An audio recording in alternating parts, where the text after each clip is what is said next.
Bienvenue sur la chaîne de la PPM. Dans cette vidéo, on va apprendre à utiliser la calculatrice NumWork pour étudier une suite.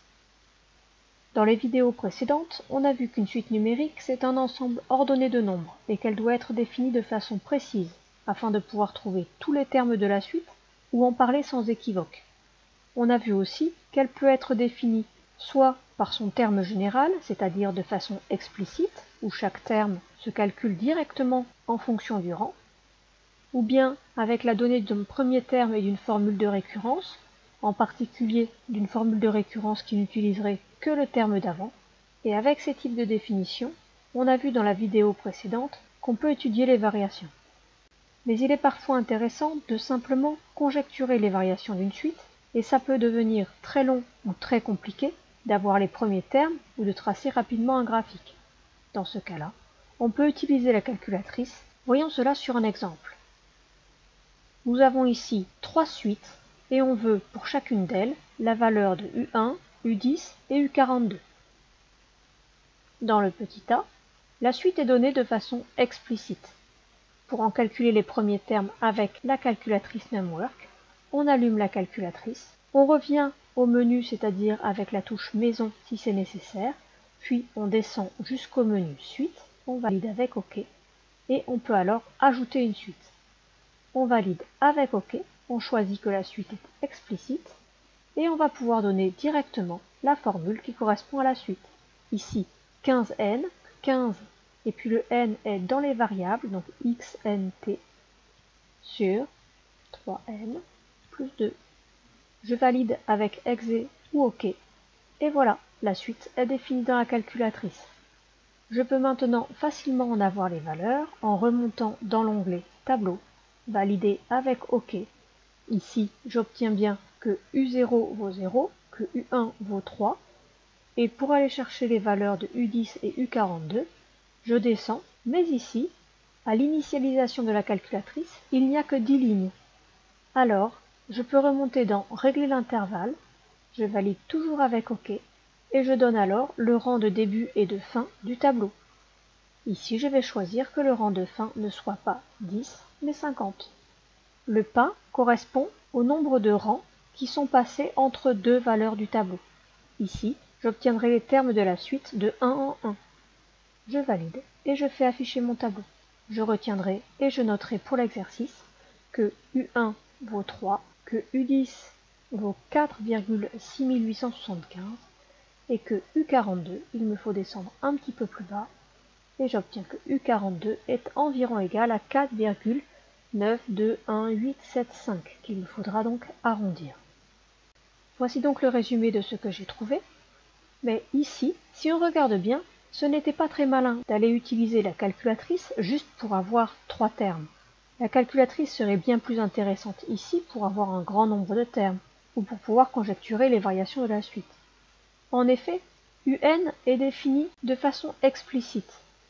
Il est donc très simple de trouver U1. Il me suffit de remplacer n par 1. 15 fois 1, 15, sur 3 fois 1 plus 2, 5. 15 cinquièmes, ça fait 3.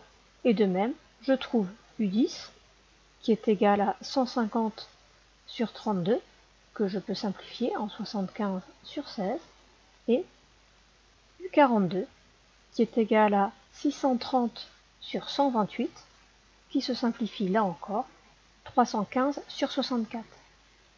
Cela ne veut pas dire que la calculatrice ne sert à rien dans le cas d'une suite définie explicitement. En effet, je peux également utiliser l'onglet graphique en remontant tout en haut, au-dessus du tableau, je reviens dans les onglets, je peux aller dans l'onglet graphique et valider. J'ai un affichage des termes de la suite. Ici, je peux facilement conjecturer que la suite est croissante sur ses premiers termes et en utilisant par exemple la fonction zoom, je valide, je peux dézoomer et me rendre compte que les valeurs de la suite semblent se rapprocher de plus en plus d'une certaine valeur limite qui paraît ici être 5. C'est une notion que nous aurons l'occasion de rencontrer à nouveau. Mais revenons à notre exercice. Dans la question B, on a ici une suite définie par récurrence. Ainsi, pour trouver U42, la calculatrice va nous être très utile. Reprenons donc la calculatrice. Je veux tout d'abord enlever la suite qui a été définie dans la question précédente. Je retourne donc dans l'onglet Suite, je valide, je viens me placer sur le nom de la suite, je valide, et je peux choisir Supprimer la suite. OK. Je vais maintenant pouvoir définir la nouvelle suite. Je choisis Ajouter une suite, et je valide. Je choisis Suite récurrente d'ordre 1, c'est-à-dire que la formule de récurrence utilise à chaque fois uniquement le terme précédent pour trouver le suivant. Je valide. Et là, il ne me reste plus qu'à donner tout d'abord la formule de récurrence, puis le premier terme. J'enlève ce qui est écrit et je remplis la formule. Moins 2. Pour pouvoir écrire UN, il me suffit de venir le chercher dans la boîte à outils. La touche boîte à outils est celle qui est juste en dessous de la touche OK. Dans cette touche boîte à outils, je retrouve UN. Je valide. Plus 15, moins N. N étant toujours la variable, j'utilise la touche des variables. Je valide. Ma formule de récurrence est créée. Il me faut maintenant paramétrer le premier terme. Ici, le premier terme qui m'est donné est 7. Mais il ne s'agit pas de U0. Je viens donc me placer sur le nom du premier terme. OK. Et je modifie l'indice de premier terme en disant que c'est 1. Désormais, le premier terme est U1. Je reviens grâce à la touche représentant une flèche qui revient en arrière. Et voilà, ma suite est correctement définie. Il ne me reste plus qu'à chercher le tableau. Je remarque bien que U0 n'est pas défini, que U1 est égal à 7. Je peux vérifier rapidement par un calcul que U2 est bien égal à 0 pour vérifier que tout est cohérent. Si je calcule ici U2 par la formule de récurrence, je l'obtiens en faisant moins 2 fois U1 plus 15 moins N. N correspond au rang du terme précédent, donc ici 1. U2 est donc égal à moins 2 fois 7 plus 15 moins 1, ça fait bien 0. Ce que je trouve dans la calculatrice est bien cohérent, j'ai peu de risque de m'être trompé en définissant la suite dans la calculatrice. Il ne me reste plus qu'à aller chercher les valeurs dans le tableau. U1 égale 7, U10 égale moins 1136, et U42, il me suffit de descendre un peu plus bas dans le tableau, et je trouve que U42 est environ égal à moins 4,8867 10 puissance 12, soit près de moins 5 trillions. Dans ce tableau, je peux également remarquer facilement que le signe des termes s'alterne d'un terme sur l'autre, et que les valeurs semblent s'éloigner de 0. Regardons maintenant la dernière suite proposée. La définition de cette suite est déroutante, car elle n'est ni donnée de façon explicite, ni donnée de façon récurrente. En effet, je me rends compte qu'elle contient des points de suspension et qu'il va me falloir comprendre de quoi il s'agit. La suite UN est définie pour tout n entier naturel non nul par UN égale 1 plus 1 demi plus 1 tiers plus etc. plus 1 sur n. On comprend donc qu'on va additionner les inverses des nombres entiers jusqu'à avoir additionné l'inverse du rang considéré. U4 par exemple, c'est 1 plus 1 demi plus 1 tiers plus 1 quart. On comprend donc bien ainsi qui est U3. 1 plus 1 demi plus 1 tiers. Ou U2, 1 plus 1 demi. Cette valeur-là, c'est facile, c'est 1,5. Je me la garde de côté, j'y penserai tout à l'heure. U1, aussi, on peut le trouver, c'est 1. Et U0 alors? Eh bien U0, il n'est pas défini. Le rang n appartient aux nombres entiers naturels non nuls. La suite commence donc à U1. Et si l'on repense à la toute première activité que l'on a fait sur ce chapitre, on se rend compte qu'il est facile de définir cette suite par récurrence, puisque entre U1 et U2, on a ajouté un demi, et entre U2 et U3, on a ajouté un tiers. Entre U3 et U4, on a ajouté un quart.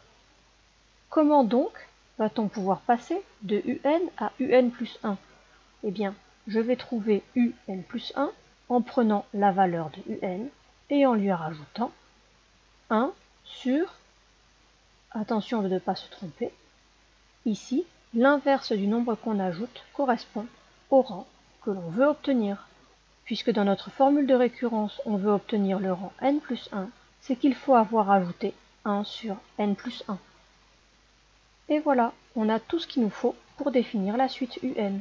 UN est la suite définie par la donnée de U1 qui est égale à 1 et la formule de récurrence qu'il faut quantifier correctement pour tout n appartenant à un certain ensemble à réfléchir. UN plus 1 est égal à UN plus 1 sur n plus 1. Mais quel est donc l'ensemble à inscrire ici? Pour que cette formule de récurrence soit vraie, il faut tout d'abord ne pas risquer de diviser par 0. Ici, n ne peut pas être égal à moins 1, aucun risque. Il faut aussi que UN existe. Or, nous avons défini UN comme commençant à U1. Donc pour que UN existe, il faut que n soit plus grand ou égal à 1. Autrement dit, il faut que le rang petit n appartienne à l'ensemble grand N étoile. Il ne nous reste plus qu'à définir cette suite dans la calculatrice et à noter les résultats. Comme tout à l'heure, je reviens dans l'onglet Suite. Pour pouvoir supprimer la suite, il me suffit d'être sur la suite et d'appuyer sur la touche Clear. Je remplis cette fois-ci que UN plus 1 est égal à UN plus 1 sur n plus 1. Je trouve UN dans la touche boîte à outils, juste en dessous de la touche OK, plus 1 sur n plus 1. N est la variable, je viens la chercher dans la touche variable. Et je valide. Il me reste à modifier la valeur du premier terme. Ici, U1 est égal à 1. Et voilà, la suite est correctement définie dans la calculatrice. Je remonte dans l'onglet Tableau, je valide, et je n'ai plus qu'à aller lire les valeurs. Je remarque que U0 n'est pas défini, que U1 est égal à 1, que U2 est égal à 1,5. Tout ceci est cohérent avec ce que j'ai trouvé tout à l'heure. Il est donc probable que je n'ai pas fait d'erreur en définissant la suite dans la calculatrice. Il me reste maintenant à aller chercher la valeur de U10, environ 2,928968, que j'arrondirai avec 5 chiffres significatifs, et U42, environ égal à 4,326743, que j'arrondirai à nouveau avec 5 chiffres significatifs puisqu'on me le demande. Je recopie donc les valeurs que j'ai trouvées. Attention, dans ce genre de cas, il faut laisser le 0, qui n'est pas un 0 inutile, c'est un chiffre significatif. Car si je regarde à nouveau dans la calculatrice, U10 est égal à 2,928968, ce qui fait bien arrondir à 2,9290, et il faut laisser le 0 pour bien avoir 5 chiffres significatifs. De cette vidéo, on retiendra, d'une part, que dans la calculatrice Numwork, on accède au menu Suite par la touche Maison, puis le menu Suite, puis on valide avec la touche OK. L'onglet Suite permet de définir la suite en choisissant Ajouter une suite. Le rang petit n est dans la touche des variables. Pour une suite définie par récurrence, UN est dans la touche Boîte à outils, et il faudra alors être bien attentif sur le paramétrage du premier terme et en particulier de son rang. L'onglet Tableau permet d'obtenir les valeurs, en particulier de régler l'intervalle, les bornes et le pas du tableau, et faire bien attention car le tableau ne donne que des valeurs approchées. Enfin, l'onglet Graphique permet un tracé en modifiant éventuellement le zoom avant, arrière ou le déplacement de la fenêtre, le paramétrage de la fenêtre dans Axe, et l'appui sur OK permettra un calcul approché de la somme de termes consécutifs. On verra ça dans une prochaine vidéo. Si cette vidéo vous a plu, vous pouvez mettre un pouce bleu et un commentaire sous la vidéo. À bientôt sur la chaîne de la PPM.